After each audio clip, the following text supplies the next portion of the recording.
네, 안녕하세요. 강프로입니다. 자, 이번 영상에서는 두산 로보틱스에 대해서 분석해 보도록 할 텐데, 자, 두산 로보틱스가 오늘 또 올라갑니다. 일단 보유하신 분들 축하드리고요. 제가 계속해서 이야기를 드리고 있죠. 더 올라갈 수 있다. 자, 근데 제가 이렇게 이야기를 드리는 이유는 주가가 그쵸, 올라가기 시작하잖아요. 그럼 테마 형성을 합니다. 이게 올해 초에도 나왔어요. 근데 두산 로보틱스는 상장한 지 얼마 안 됐죠. 그쵸. 그리고 일단 협동 로봇 쪽에서는 세계에서 4위인가 5위인가 그래요. 4위인가 5위인가 그렇고, 그리고 지금 계속된 계약건에 대한 얘기까지 돌고 있죠. 그 내용도 한번 보여드릴게요. 자, 요 내용인데, 자, 여기네요. 여기.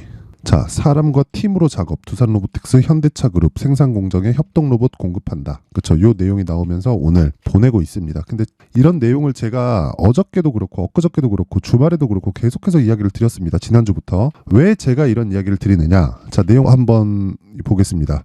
자, 두산 로보틱스가 현대자동차 그룹의 싱가폴 현대차 그룹 글로벌 혁신센터 생산 공정에 납품을 개시한다. 두산 로보틱스는 협동 로봇을 전기차 생산 공정에 투입하며 차사 제품의 활용 범위를 넓히며 여러 산업군에서 역량을 키운다.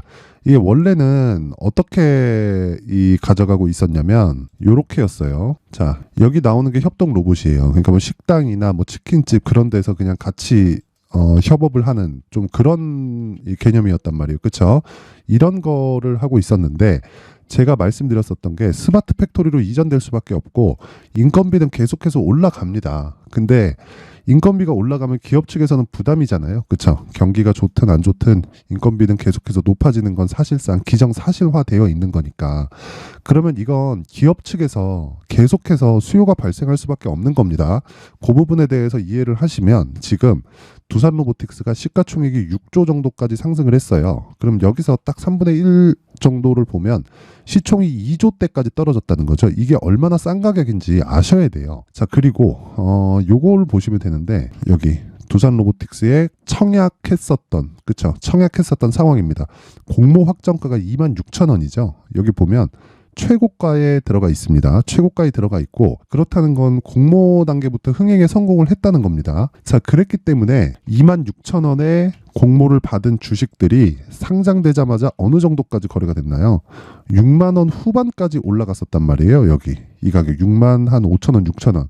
자, 그렇다 보니까 차익 매물이 나온 겁니다. 근데 공모를 받는다 그래서 돈이 크게 되나요? 안 되죠. 그러니까 수익률은 굉장히 높지. 근데 이게 돈 자체 금액을 크게 가져가지 못하잖아요.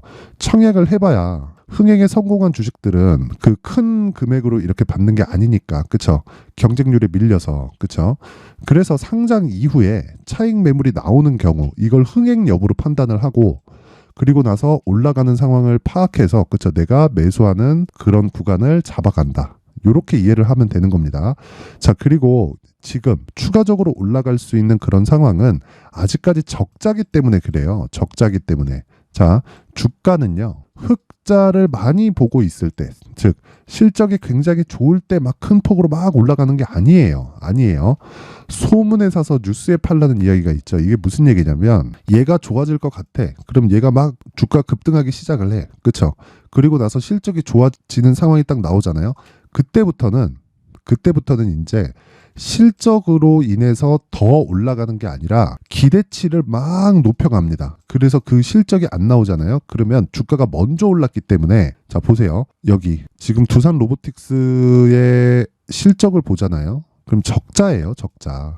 그쵸? 계속 적자예요. 적자. 뭐 상장 시점에 대표가 내년에는 흑자 전환을 예상한다 그러더라고요. 근데 지금 주가가 올라가는 걸 보면 흑자 전환이 거의 그냥 확정되어 있다 이렇게 보면 되고요.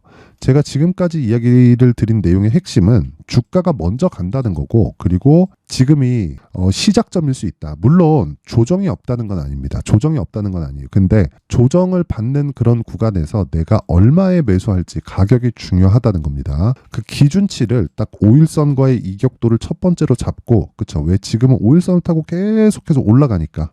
그쵸? 여기까지만 딱 보면 되고, 성장하는 측면에서는 기업의 수요가 있을 때, 그쵸? 그럴 때는 그냥 어쩔 수 없이 올라간다. 이렇게 보면 돼요. 그리고 무엇보다 제가 중요하게 이야기를 드리는 게 가격, 얼마에 잡을지, 그 가격에 대해서도 이야기를 드리고 있는데, 그거는 자, 요 내용으로 제가 준비를 해왔습니다. 두산 로보틱스의 가격 그리고 단기 보유 전략입니다. 어렵게 생각하지 마세요. 단기 보유 전략은 2주 안에 수익이 발생할 수 있는 가격대를 의미를 하고요. 보유하고 있다. 그러면 추가 매수를 잡기 위한 가격을 잡아야 되고요. 그리고 추가 매수 물량까지도 2주 안에 수익이 발생할 수 있는 내용. 물론 매도하는 건 안 됩니다. 자, 그리고 나서 뭐가 필요합니까? 그쵸. 신규죠. 신규. 그쵸. 내가 아직 보유하고 있지 않다. 그러면 오늘 시가에, 그쵸. 오늘 시가에 따라가지 못했으면 다시 가격대를 새로 잡아야 됩니다.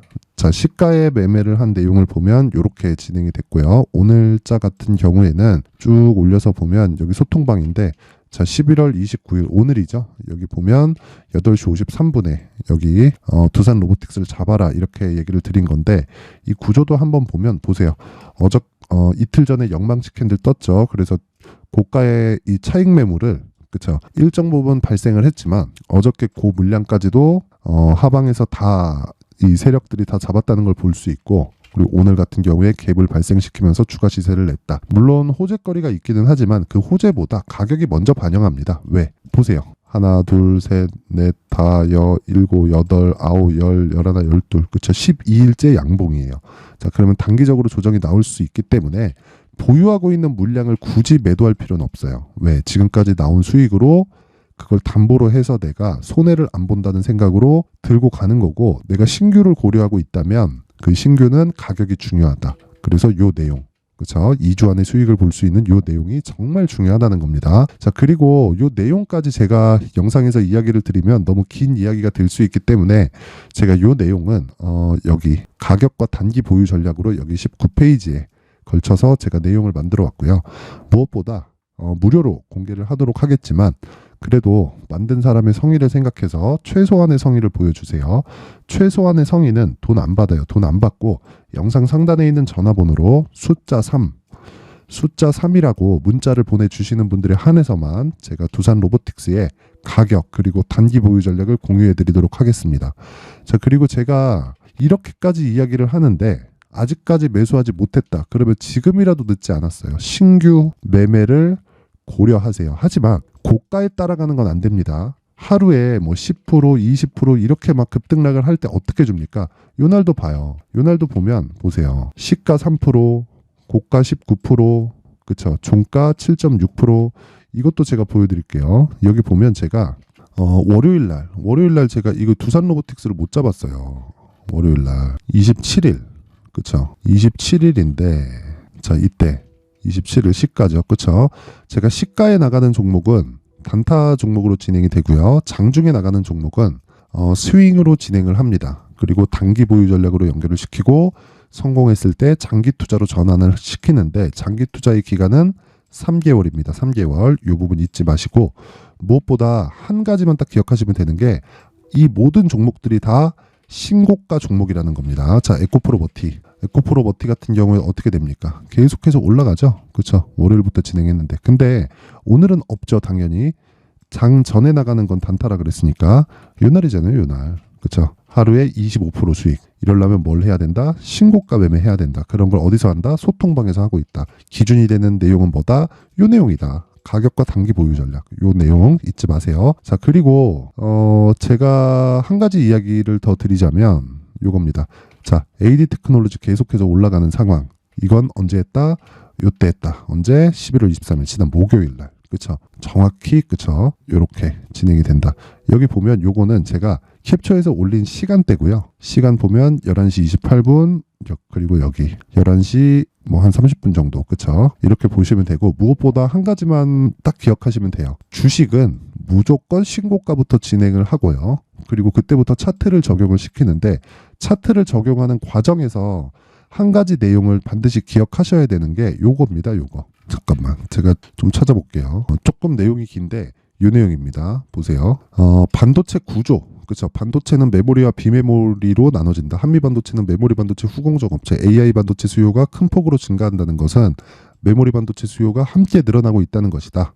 그렇죠. AI 서버를 증설하면 발생하는 고사양을 충족시키기 위해 HBM이 대안으로 나온 거고, 그래서 한미 반도체가 급등했다. 그렇죠. 그러므로 인해서 다른 종목을 공략해야 되는데, 자, 보세요. 반도체 두 가지로 나눠집니다. AI 반도체 뭐 포함해서 뭐 CPU, GPU 이렇게 얘기를 하는데, 이건 그냥 통틀어서 비메모리라고 보시면 되고, 그리고 비메모리가 동작하기 위해선 메모리 반도체가 반드시 필요합니다. 그러면 이 두 가지를 가지고 함께 이 수요가 증가한다는 거예요. 자, 그랬을 때 어떤 일이 생기느냐? 메모리 반도체가 먼저 갈 것 같으면 신고가 구간부터 공략을 하고, 비메모리가 먼저 갈 것 같으면 신고가 구간부터 공략을 한다. 그러면 두 개 중에 먼저 갈지를 뭐를 알게 되는지가 신고가를 먼저 가는 종목을 내가 파악을 해서 매매를 하면 된다는 거죠. 그랬을 때 한미 반도체, 그쵸? 비메모리가 먼저 갔었단 말이에요. 왜? 엔비디아가 올라가니까. 그쵸? 그러면 한미 반도체를 공략을 할 때 계속해서 한미 반도체만 보고 있을 거예요. 이런 종목이 필요하다는 거예요. 자, 어저께도 여기 리노공업, 어제 못 사서 아쉬운 리노공업, 이게 언제 나왔느냐? 11월 28일. 그쵸? 어저께예요. 근데 자, 지정가 매수로 넣고 여기 제가 거의 이 장 마감 전에 그냥 사죠. 여기 보면 이것도 어제예요. 11월 28일. 그쵸? 시장가를 올려서 그냥 매수하세요. 그냥 매수하세요. 그냥. 그리고 AD 테크놀로지도 반도체예요. 그쵸? 그냥 매수. 그쵸? 매수해서 보유. 이것도 이미 15% 수익권이에요.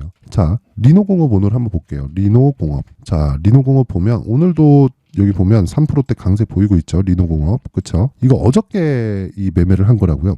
뭐예요? 이거 신고가잖아요. 그쵸? 자, 그래서 내가 정말 이 주식시장에서 얼마의 매수를 해야 되는지 모르겠다 하시는 분들은요, 소통방으로 들어오세요. 그리고 다 무료로 진행을 합니다. 이 나름의 재능 기부를 하는 거니까 내가 진짜 주식하면서 잘 모르겠고 진짜 간절하다 하시는 분들은요, 입장하시면 되고, 제가 딱 1000분까지만 선착순으로 받도록 할 테니까 상단에 있는 전화번호로 참여라고 문자를 보내주시면 제가 한 분 한 분 확인해서 순차적으로 제가 입장 링크를 공유해 드리도록 하겠습니다. 자, 그리고 또 하나 중요한 거 있죠. 주식시장에서 반드시 이해하는 것은 가격이 먼저 움직인다는 겁니다. 이 부분 반드시 기억하시고요. 그 부분을 여기 소통방에서 진행하고 있습니다. 자, 오늘 영상은 여기까지 하겠지만 항상 시청해 주셔서 감사드리고요. 오늘 제가 이 몸이 좀 안 좋아서 이 나오는 대로 얘기를 했는데, 무엇보다 이 핵심 내용은 가격을 잘 잡자입니다. 가격을 잘 잡자. 이렇게 더 쉽게 이야기를 드릴 수가 없고, 그리고 그 내용 여기 소통방에서 진행하고 있으니까 상단에 있는 전화번호로 참여라고 문자 보내주시면 됩니다. 자, 항상 시청해 주셔서 감사드리고 오늘 영상은 여기까지 하겠습니다. 자, 이제 23년도 다 끝나가지만 매매를 하시면서 스트레스를 받으시는 분들이 있을 수 있습니다. 시장이 항상 그렇긴 하지만 그래도 제 구독자분들과 시청해주시는 분들을 위해서 앞으로 차기 주도주가 될 수 있는 대시세 종목을 준비를 해왔습니다. 단타나 짧은 수익만을 쫓다 보면요, 잦은 손절로 계좌가 망가지는 건 순식간이고요. 그만큼 수익하고는 거리가 멀어지겠죠. 장기간 유지하기가 어렵기 때문입니다. 결과적으로 주식시장에서 돈을 벌기 위해서는요, 어떤 계기를 만들어야 되는데, 그 계기는 한 종목에 비중을 실어서요, 수익을 보는 것 말고는 없습니다. 쓸데없이 잦은 매매를 하지 말라는 이야기고요. 그리고 한 종목에 비중을 실을 수 있어야 된다는 겁니다. 그런데 이 비중을 실는 과정에서 성장 산업군에 대한 이해가 필요하다는 겁니다. 이 부분을 반드시 기억을 하셔야 돼요. 자, 이런 성장 산업에 대한 구조와 제가 앞서 말씀드렸던 신고가 그리고 선반영 구조에 대해서 이해를 했을 때 이런 매매를 할 수 있게 됩니다. 2월 7일 강프로의 대시세 종목으로 에코프로 매수가는 17만원 이에서 진행이 됐고요. 그리고 목표가는 50만원부터 자율 매도 구간으로 잡았죠. 예상 수익 범위가 200% 이상으로 되어 있는데 신고가 이후에 선반영 평균치가 200% 이상이기 때문에 그렇습니다.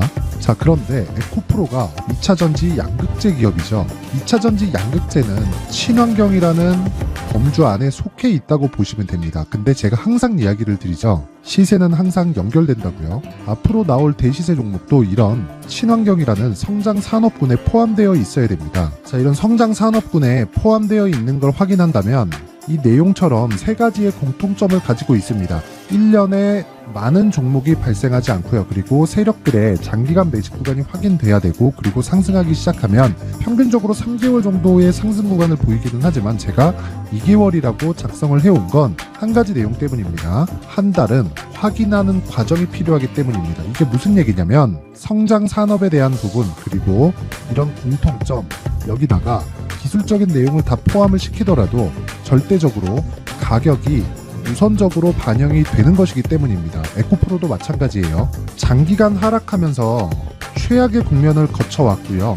이 구간에서 먼저 하락을 했다는 건 앞서 말씀드렸던 내용처럼 고가에 대한 부분이 아니라 저가, 즉 나쁜 부분을 반영한 이후에 신고가를 발생을 시켰다는 건 앞으로 좋을 부분을 반영이 되고 있다는 거죠. 그런데 본격적인 시세는 신고가 이후라고 말씀을 드렸고 지금은 매물 소화 과정을 보내고 있습니다. 앞서 말씀드린 대로 가격 먼저 분석을 끝냈죠. 그리고 나서는 정부 정책의 방향과 맞는지를 체크를 해야 되는 겁니다.